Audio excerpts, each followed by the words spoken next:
very much at the opposite end of the spectrum. The dumpster fire that is Barcelona continues. They're in action against Mallorca on Sunday, and just COVID has decimated this squad. You take a look at the players who are unavailable. It's quite extraordinary. The list is almost quick to tell you who is available.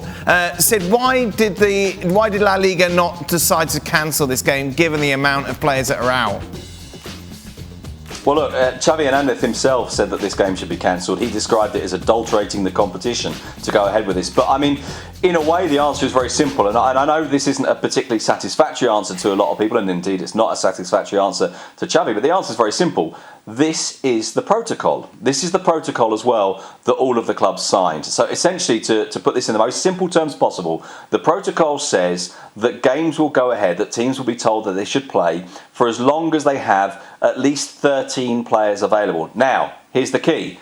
13 players, of which only 5 have to be specifically first team players and officially first team players, in other words, on first team contracts. So of those 5, right, you get those 5, you can then get the rest of the 13 from your B team or even from your juvenil team. From the what would essentially be the third team in Barcelona's case. Now, obviously it's true, if you look at Barcelona's squad, quite a lot of the players who've played really well this year are already officially B team players. So that's true of Nico and it's true of Gavi and players coming through, people that we've seen already play. But essentially Barcelona are in a position where they have plenty of players available according to that protocol. So the game will go ahead anyway. Now, not everybody that's missing is missing because of COVID. Sergio Busquets, for example, is suspended. Ferran Torres hasn't been registered yet. Dani Alves had COVID but wouldn't have been registered yet anyway. So it's not purely about COVID, but you're absolutely right. You look at that squad list, and correct me if I'm wrong, but I believe I'm right in saying that I think 11 of them are officially first team players and 10 are officially not first team players.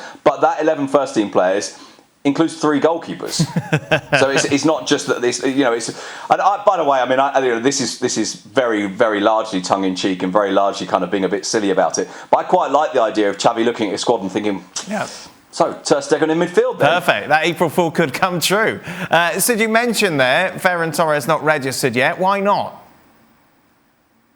Well, essentially because, as Matteo Alemany, who's the director of football of the club, admitted just before Christmas, he said, look, for us to register Ferran Torres because of the league's financial fair play rules, someone else has to depart. Now, what we were told today I thought was really very, very interesting indeed. And Xavi Hernandez said this in his pre-match press conference. He was talking about negotiations over a new deal for Ousmane Dembélé.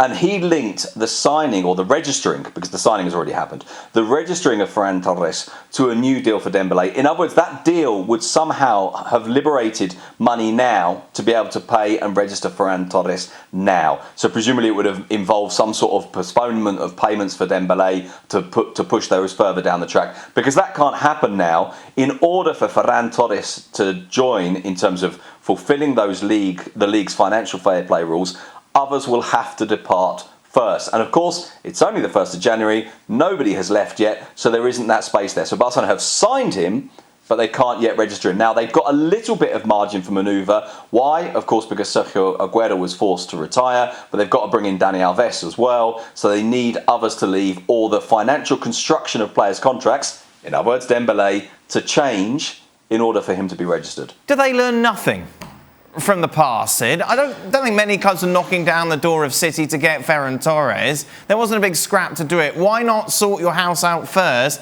before you bring in another element to it? Right, okay, so playing devil's advocate here, I think from Barcelona's point of view, because their argument would be that this is sorting out their house, that they needed this player and they needed to do it now, and they got a very favourable deal from Manchester City. Now, not in terms of the basic price, because... Well, they can't play him just yet, but they will believe, of course, that over the course of January they will be able to get him registered, and probably sooner rather than later. And so they look at this and say, well, okay, it's a beneficial deal now in which Manchester City will not be demanding all that money up front. We'll be able to deal with that in stages and in instalments over the next, well, certainly between now and the summer when they can make more movements, and which, of course, includes the departure of Antoine Griezmann for 40 million euros. So that's part of it. That would be part of their argument. The other part of their argument would be that they will be very confident, and this is possibly the foolish thing, are they being foolishly confident that things will change in terms of the financial fair play structure, the salary cap structure in January to enable them to register him. But yes, it would be an enormous disaster from their point of view now if, having signed Ferran Torres, they couldn't register him. And let's go back to something very basic. And I don't necessarily want to say this is the same situation, but of course it's all born of the same situation. In the summer, Barcelona briefed 2 or 3 times, it's okay, the Messi situation has been resolved, we've got this fixed now. And then there was a point when they went to the La Liga, twice in fact, had La Liga investigate it, look into the numbers and say, this still doesn't fulfil the criteria. And so that optimism, which Barcelona have, that's the reason this has gone through. But of course, that optimism, there is always the risk that some of the things that they think will fall into place don't do so. Well, thank you very much for watching ESPN on YouTube. For more sports highlights and analysis, be sure to download the ESPN app. And for live streaming, premium content, and let's not forget as well, ESPN FC 7 days a week. Subscribe to ESPN+.